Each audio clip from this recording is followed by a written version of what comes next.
মানুষের মনের কষ্ট বা কারো দেওয়া আঘাত যখন সীমা ছাড়িয়ে যায় তখন মানুষ কাঁদতে পারে না, চুপ হয়ে যায়। কারণ মানুষের কষ্ট বা আঘাতের ওজন দেখা যায় না, কিন্তু তা বহন করা খুবই কষ্টকর। হ্যালো ভিউয়ার্স, আসসালামু আলাইকুম। সবাইকে অনেক অনেক দোয়া ভালোবাসা জানিয়ে আজকের ভিডিও শুরু করছি। বৈজ্ঞানিকরা দুনিয়াতে এত কিছু আবিষ্কার করলো, কিন্তু আজ পর্যন্ত বেঈমান চেনার যন্ত্র আবিষ্কার করতে পারলো না। দুনিয়ার সব জিনিস বাংলে শব্দ হয়, কিন্তু বিশ্বাস বাংলে শব্দ হয় না, শুধু চোখ থেকে অশ্রু ঝরে। তাই তো মানুষ বিশ্বাস ভেঙে দূরে যায় সরে। কিছু বিশ্বাসঘাতক জন্ম হয় নিজের করে। বিচ্ছেদের কোনো কারণ হয় না, বরং যার বিচ্ছেদের প্রয়োজন সে কারণ তৈরি করে লয়। কারণ সে তো কাউকে সুখী করতে পারে না, সবসময় নিজের সুখটাই খুঁজে বেড়ায়।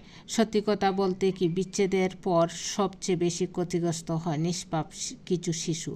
একটা সময় তারা সকলের আদর যত্ন থেকে বঞ্চিত হয়, তাই নিজের কথা তো সারা জীবন ভেবেছেন। তাদের কথা একটিবার ভেবে বিচ্ছেদ থেকে বিরত থাকুন। কিছু পুরুষ সত্যিই অসহায়, তারা রাগ করলে মেয়েদের মতো বাপের বাড়ি যেতে পারে না।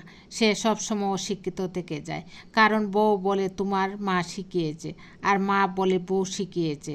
সংসারে সে অবুঝ। বাবা মা বলে কুকা তুই কিছু বুঝিস না, স্ত্রী বলে তোমার বুঝার বয়স হয় নাই, বাচ্চারা বলে আব্বু তো অনেক কিছু বুঝে না।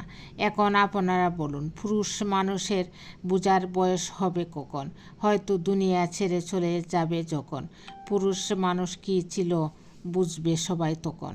কিছু নারীকে কখনোই পুরোপুরি সন্তুষ্ট করতে পারবে না। যখন নারীকে ইনকাম করে টাকা দাও, তখন নারী তোমার কাছে সময় চাইবে। আবার বেশি বেশি সময় দিলে না, তখন নারী টাকা চাইবে। এখানে মজার বিষয় হলো, ধনী মানুষের কাছে সময় নেই, আবার গরিবের কাছে টাকা নেই। তাহলে বলেন তো কী করে তাদেরকে পুরো সন্তুষ্টি করে মন ভরিয়ে দেবে? আবার বর্তমান সমাজে কিছু পুরুষ নারীদের মনে করে, নারী তুমি বাবার বাড়ির পূজা, শ্বশুর বাড়ির কাজের মেয়ে, একটু বড় হয়ে গেলে সবার মাথার বোঝা। বিয়ের সময় দেখতে হতে হবে খুব সুন্দরী, কাজে হতে হবে গুণবতী। নারী তোমার বিয়ের পরে কোনো স্বাধীনতা নেই, রান্নাবান্নার সব কাজে হতে হবে এক্সপার্ট। এগুলি না থাকলে বেঁচে থাকার কোনো অধিকার নেই।